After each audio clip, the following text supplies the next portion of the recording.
Launch code. Access granted.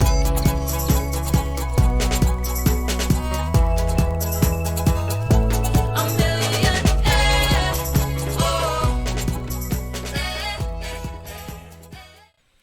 Hello, welcome to this Microsoft Excel class. I am your host and instructor, Ruben Herrera. And on this lesson, my friends, we are going to learn about macros. So let's get started. So what is a macro?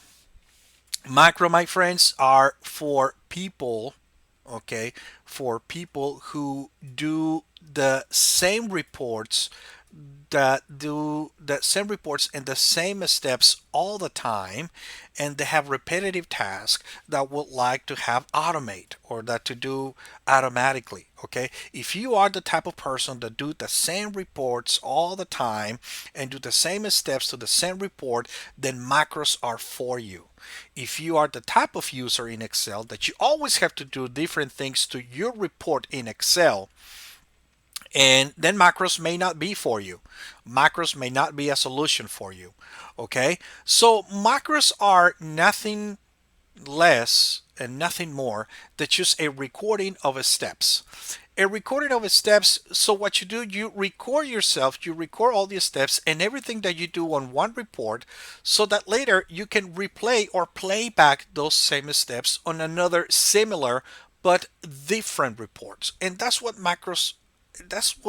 most of the times we use macros for. We mostly use macros for cleaning spreadsheets or formatting spreadsheets. Yes, we can do some formulas. Yes, we can do some advanced stuff. However, the process of recording macros is very simple and it's pretty much the same for all macros. What makes a macro difficult is all you want your macro to do. Macros cannot do everything, but they can do almost everything. Okay, so we know that the word macro means code. The code or the language that we use to program macros, when is called VBA, which stands for Visual Basic Application. We generally do not code macros anymore. Now we use a macro recorder. It is much easier. Now we record ourselves. We record our steps in our spreadsheets, in our workbooks, and later we can replay those steps back in another report. Okay, macros comes in two flavors. We have relative macros and absolute macros, and I put them in the notes right here for you. There are two places where we can store a macro.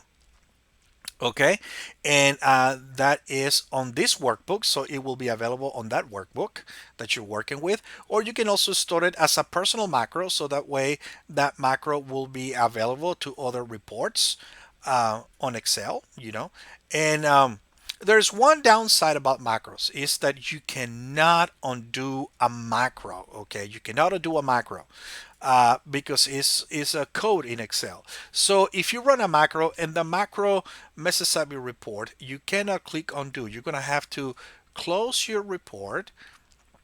Okay, do not save your changes and then open your report again and try to, and start, from fresh again. Not your report, but meaning your macro. Okay.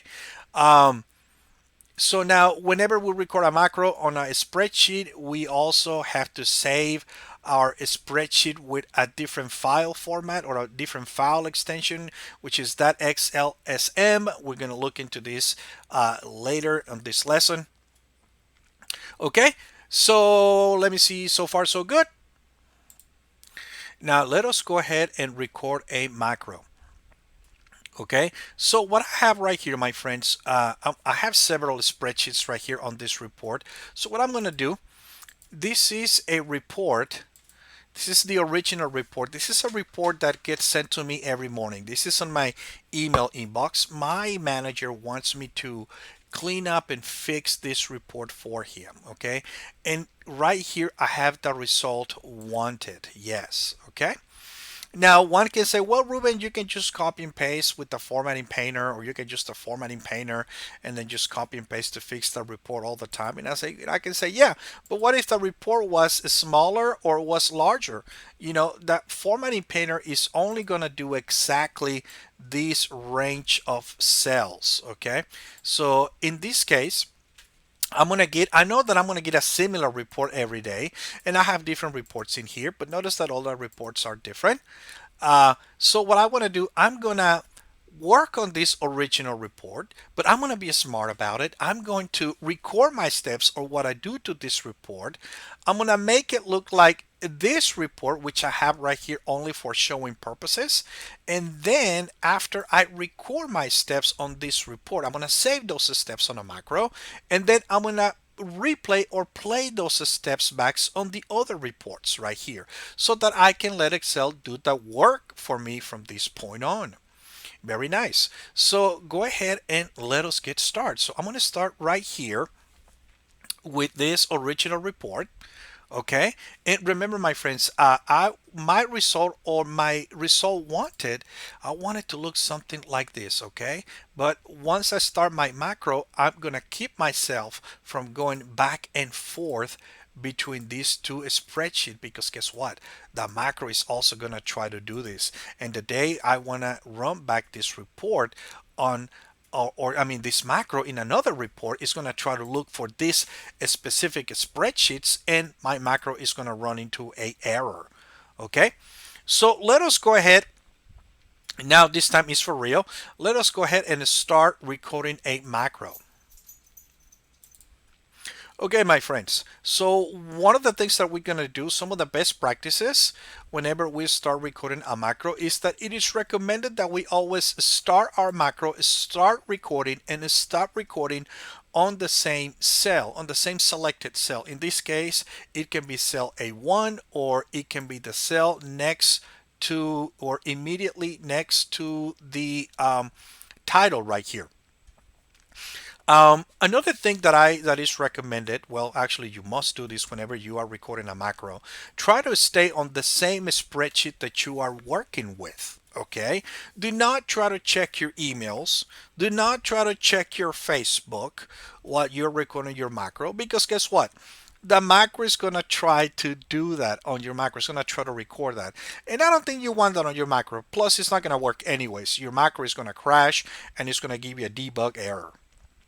Okay, another thing, and is that macros are actually very simple and very easy to record. The reason why we wait until later in Excel to teach users how to use macros, and actually it's not really, macro is not really like an advanced topic, it's actually more like an intermediate topic. But the reason why we wait this late to talk about macros is because it is recommended that when you work on a macro that you use as many keyboard shortcuts as you can. And the reason why is because if I am performing a macro and I'm going to record a step where I'm going to format this range of cells, for example, and then I wanted to play back or replay this macro in another report, and let's say that the other report is maybe this long. Well, guess what? When I replay that macro is only going to perform the formatting or the cleanup on this range. Okay, because this is what we manually selected. So it is better to use keyboard shortcuts, like for example, I'm going to use right here Control Shift right and then Control Shift down to select this range, or I can also do Control A, but it will select actually my headers. But this way Excel will know to follow the commands rather than follow a specific range of cells. When I insert the date in here, I'm not gonna hard type the date, because guess what? When I run my macro, it's gonna type in the date when I record the macro. What I'm gonna use instead, I'm gonna use the keyboard shortcut to enter the today's date. Is Control semicolon that enters, the present date. Okay, and it's static, meaning that it's not going to change, and just for the day when you replay the macro. Okay, Launch code. Access granted.